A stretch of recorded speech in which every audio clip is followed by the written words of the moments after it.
Hello అండి, నేను doctor why Srujan, fertility consultant, 49 fertility centre Visakha.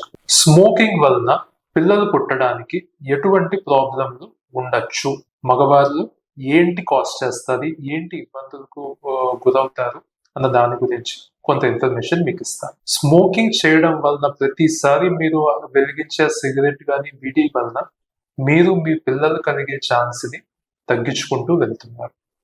ఏ విధంగా స్మోకింగ్ మగవారిని ఇంపాక్ట్ చేస్తుంది అన్న దానికి మనం చూసినట్లయితే, స్మోకింగ్ చేసే వాళ్ళకి ఆల్మోస్ట్ స్పర్మ్ కౌంట్స్ 35% తక్కువ ఉంటాయి.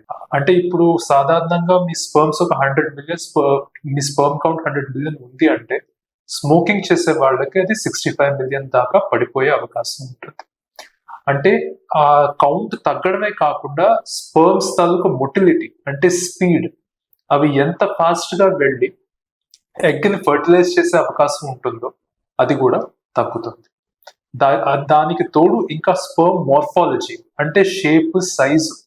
సాధారణంగా నార్మల్ గా ఉండే స్పర్మ్స్ కి అప్పుడప్పుడు దాని టెయిల్ బెండ్ అయిపోవడం కానీ, దాని హెడ్స్ డబుల్ హెడ్ ఇలాంటి మార్ఫలాజికల్ ఇష్యూస్ వచ్చే అవకాశం ఉంది. అది కూడా బేబీ తాలూకా క్వాలిటీ అంటే ఎంబ్రియో తాలూకా క్వాలిటీని ఇంపాక్ట్ చేసే అవకాశం ఉంటుంది. అది ఎంత చెప్పినా, ఎంత మనం అవగాహన కల్పించాలనుకున్నా కానీ ఈ స్మోకింగ్ అన్నది మాత్రం తగ్గడం చాలా కష్టం అవుతుంది మనకి. సో దయచేసి క్రానిక్ స్మోకర్స్ ఎవరైనా ఉండి యంగ్ ఏజ్ నుంచి అలవాటు పడి పిల్లల కోసం ట్రై చేస్తున్న వాళ్ళు ఈ స్మోకింగ్ మహమ్మారి నుంచి బయటకు పడడానికి అన్ని విధాలుగా కృషి చేయాలని మేము అడ్వైస్ చేస్తాం. ఇదే కాకుండా విమెన్ కొంతమంది అంటే రూరల్ ఏరియాస్ లోని ఇంకా బాగా అర్బన్ ఏరియాస్ లో స్మోకింగ్ కి కొంచెం అలవాటు పడిన వాళ్ళు ఉన్నారు. వాళ్ళైతే మరీ మానేయాలన్నది ఇంకా మేము చెప్పే మా అడ్వైస్. ఎందువల్ల అంటే మెన్ కి మాత్రం కాస్ట్ చేస్తుంది, విమెన్ లో అయితే ఎగ్ అంటే ఓవరీస్ కి బ్లడ్ సప్లై కూడా దీనివల్ల కొంచెం హ్యాంపర్ అయ్యే అవకాశం ఉంటుంది. అండ్ ఓవేరియన్ రిజర్వ్ అంటే మీకు ఎగ్స్ లో అంటే మీ ఓవరీస్ లో ఎన్ని ఎగ్స్ ఉంటాయో ఆ క్వాంటిటీ కూడా తగ్గే అవకాశం ఉంటుంది స్మోకింగ్ వల్ల. అండ్ స్మోకింగ్ కంటిన్యూ చేస్తుండగా మీరు ఫర్టిలిటీ ట్రీట్మెంట్స్ తీసుకున్నా అది అంత ఎఫెక్టివ్ గా ఉండకపోవచ్చు.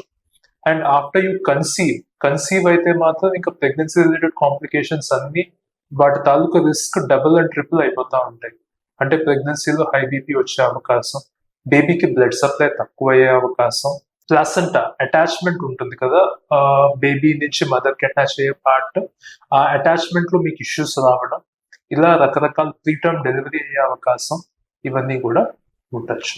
సో దయచేసి స్మోక్ చేసే వాళ్ళంతా మీరు ఆ నెక్స్ట్ సిగరెట్ కానీ బీడీ కానీ వెలిగించే ముందు గమనించాల్సింది ఏంటంటే, ఇది మీ ఇద్దరి జీవితాలే కాదు, రాబోయే తరం జీవితాన్ని కూడా మీరు ఎఫెక్ట్ చేసే అవకాశం ఉంటుందని దయచేసి please quit smoking. Thank you.